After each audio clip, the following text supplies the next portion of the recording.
Hello everybody, Backyard Bullion here. Welcome to another Precious Metal Ramble where we have down-to-earth discussions about all things precious and shiny. We've got a very cool coin which isn't technically precious in its metal content, but is very valuable and precious in the fact that it is a mint era. This is the mint era Cupro Nickel Silver Britannia that was found by Chards. If you haven't heard of them, then go and check them out. Fantastic bullion dealer. They're not sponsoring today's video, but they are an incredible bullion dealer and a good long-term channel friend. And this is the mint era Britannia that was struck on a Cupro nickel blank. It's supposed to be, of course, a 999 fine silver coin. It's got all of the security features of a 999 fine silver coin, the little trident mark, the Fibonacci sequence in the background, all the micro text engraving. It even looks like a silver color. If you didn't know off the top of your head, you would think it's silver. But oh boy, it ain't silver. And that is a pretty scary error. Now, I will just say at the top of this video that this is not my coin. It is up for sale on eBay. There is a link in the description box below. I'm acting as an intermediary on this particular sale. So you can go and check out that eBay auction. We will be shipping this coin anywhere in the world.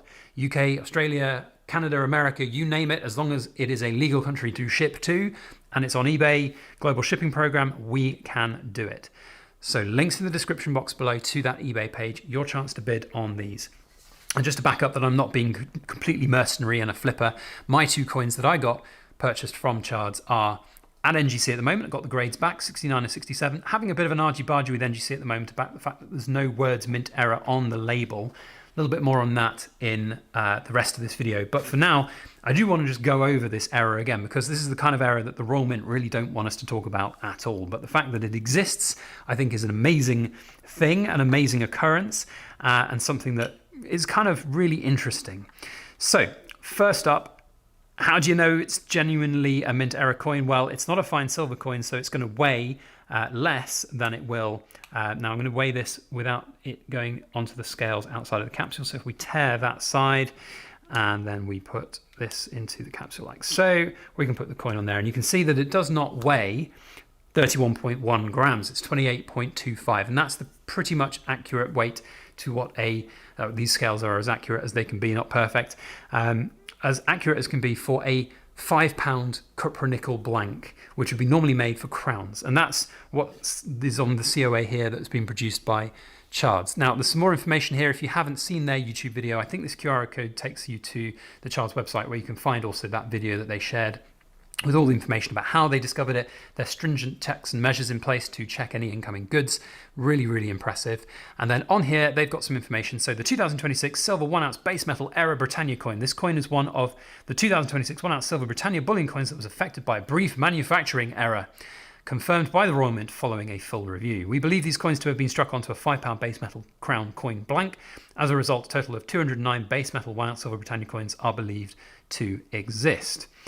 Now that's really interesting, because when the Royal Mint did their full investigation, first up, I was actually at Chards up in Blackpool and they brought these out, showed them to me. I did a video on one of them, shared a video online on YouTube. It went viral, of course it did. I then took the video down because, not because I was cease and desisted by the Royal Mint or Chards or anyone like that, but because it was getting so much traction, I was getting so much attention, and I was like, it's not my story to tell. International Stacker, bless his heart, he took it full, raging bull by the horns, and it went viral beyond all measure. So I suspect the Royal Mint were a bit PO'd that they hadn't had the opportunity to do their full review. But it's an important message to get out there, that there could have been more of these error coins out there. Now, the full review of how it happened, I don't think we'll ever really know. I don't think the Royal Mint will ever disclose exactly how it happened. We can speculate all we want. I'd advise you perhaps not to speculate, because if you're not speculating based on fact, that could technically be libel. But there could be very many different reasons why or how it happened. The fact that it happened in the first place is really quite scary. The Royal Mint in their full review did in fact share a statement through us that we shared on the channel, that there were other coins identified that they had in their sort of storage that hadn't been shipped out to customers. Those coins were isolated and destroyed. So as far as we know, there are 209 of these examples, which is all the coins that Chards identified. No others, to my knowledge, have been identified in the wider world, so perhaps only 209 exist. Doesn't mean that there couldn't be more, but the Royal Mint have told us that that was all that was identified. and the ones that they had have been destroyed. So 209 exist. Very rare coin. Very, very rare. Very sought after coin in my opinion. So this, I think, is going to be an interesting one to see how the eBay auction goes. Now, before I get, inevitably I will get emails from people saying, oh, what's your buy it now price? I want to buy it now, buy it now, buy it now. I want it to go on auction. It might get less than I could potentially ask for my customer on a buy it now. I don't know. This is the risk you take on an auction. But I do think an auction is an interesting way that we can identify where a market sentiment is for these coins. Long term, where do I see the value of these kind of mint errors? Not a financial advice video, not a way of me touting the auction to say go and bid for it, because I think it's going to go to the moon. But historically, mint error coins tend to do very well over a long period. Right now, the raw versions of these coins have been shipped from Chards to customers. One's already been put up for auction. At the time of filming, that yielded £460 plus postage on top. There was one that was sold about 3 months ago, or 2-3 months ago, I think it was, and that went for 490 plus post, something like that. So I can easily see these being £500 plus coins. But more of them will be available. I think people will see the results of the coin and they'll think, I paid £206 for it or whatever they paid for it from Chards, and quick profit. You can hate flippers all you want, but unfortunately that's the nature of the business. But long term, these are really cool coins, and I think they're going to be interesting. Which sort of brings me back around to my two that I've got here that I have sent in for grading. So I've got the grading results, an MS69 and an MS67. Wow, I'm like blown away by the 69 grade. That's fantastic. I don't know what value you can attribute to that. If a raw one's going for £500 or 450. I mean, Lawrence has already said publicly that if a 70 grade came up, that somebody had a 70 grade, he would be willing to pay £1,000 for a 70 grade coin. So you can extrapolate and say maybe £800, £900 for a 69 grade coin. I'm over the moon with that. Am I going to sell that? Am I going to flip it? No.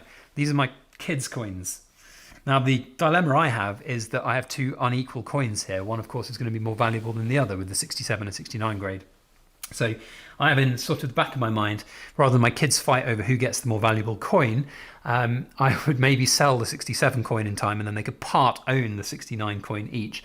That would be the sort of fairest equal thing to do. I haven't decided. I don't know. I probably won't do that. I think these coins are a long-term hold for me. Now, the NGC question is the one that's annoying me most, because when I submitted these to NGC, I was the first that got them in. I got them in earlier than Chards did.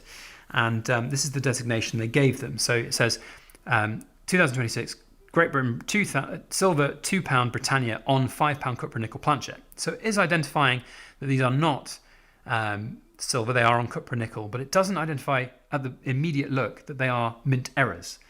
And I clicked the mint error box on the submission form for NGC. Now, the excuse I had back from NGC was that I hadn't done Variety Plus and mint error, because Variety Plus apparently would allow me to dictate I would like to have mint error written on the label. Now, I mean, I'm going to meet them tomorrow, and I'm going to have some polite discussions with them. I'm not going to shout about it. Look, grading is one of those subjective things. So many different labels. That's how they make their money. I would hope that sense will prevail and they'll be able to resubmit these for relabeling with the words mint error. And yes, if I have to pay a little bit extra because I didn't click the right box at the beginning, maybe they'll pay the difference. But if they try and charge me the full, so to grade these coins, of course, I've had to get them to NGC. The grading fee, I think it's like £19 for this category.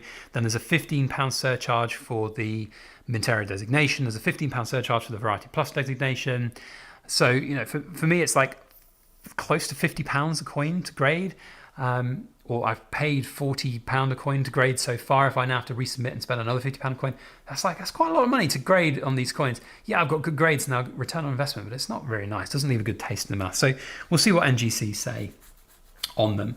Now, in terms of the coins directly from Chards, I think they are now fully allocated as to all the customers that inquired. So the graded versions from them will be out at some point. They take a while to come back from grading, and then of course they'll have to be priced up individually from from Chards based on the different grades. But that is what it is. The raw ones are out there. We're auctioning this one off. So again, just to sort of promote the coin again, it is up for auction. It's on my official Backyard Bullion eBay account. Links in the description box below. We're going to ship anywhere in the world that is legal to ship to, so you can bid. Please bid. What I would say is, if you're a brand new eBayer with zero feedback, I might be once you bid, and if you win, I'm going to do a little bit of vetting on you, I'm afraid, in the eBay platform before we take the leap of faith to do it. eBay is generally a really safe place to sell at the moment, so but we want to make sure that whoever buys this is a legit buyer and is not going to be a scammer.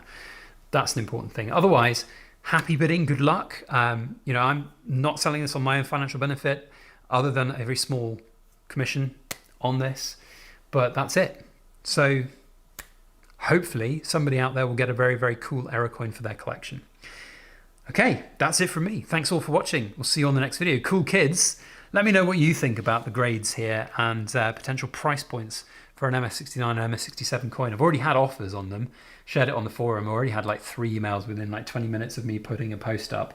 But I'm not selling anytime soon, other than this one on their behalf. And you know what? If you're a third party and you've got one of these coins and you want to sell it, but you don't want, or you want the, you know, the backyard bullion eBay treatment or something, then get in touch. Let me know. Be interesting to sell on your behalf. That's what I do. Anyway, right. That's it from me. We'll see you on the next video. As always, make sure you like, share, comment, and subscribe for more.